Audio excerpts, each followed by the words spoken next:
This is Niall. He is 19. He was born at CHOP in Philadelphia.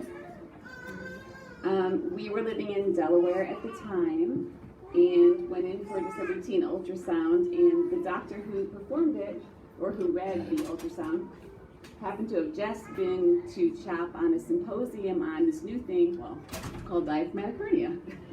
So he recognized right away what it was, and he sent us right to CHOP for a second opinion. And back then, in 1999, our insurance company actually sent us to San Francisco for a second opinion on fetal surgery, which they decided against. So we had Niall at CHOP, and he was there for 6 months, had a surgery on ECMO, came home with 24-hour nursing, a trach, a feeding tube. We were living in Pennsylvania at the time, and we had nurses in our home for 2.5 years until he was almost 3, when we moved back to Connecticut.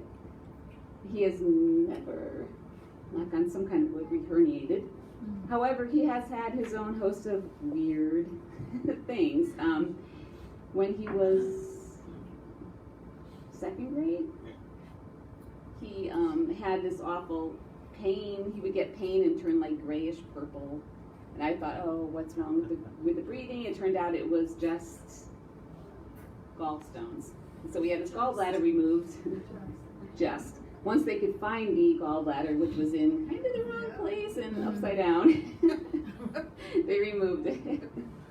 And then a couple years later, he started to develop scoliosis. And so he was watched for 4 years on that until they thought it was gonna start impacting that good lung.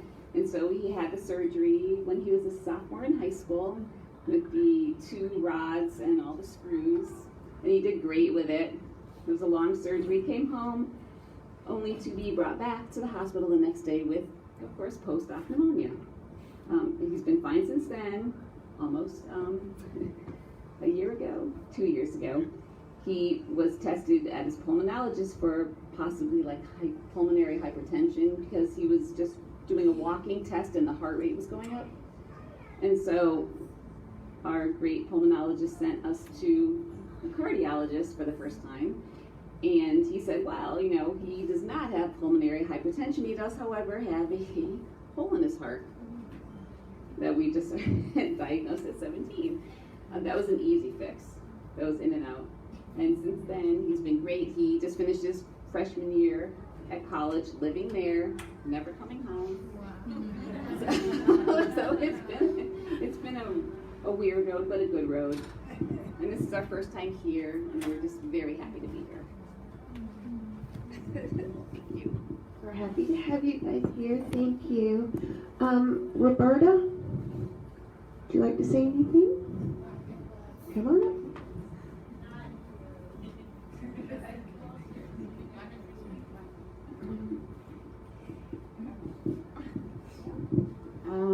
I'm a survivor. I spent 3 months in the hospital. I'm not exactly sure. This is my first time trying to figure out about left and right. So I'm not exactly sure about all this left and right stuff.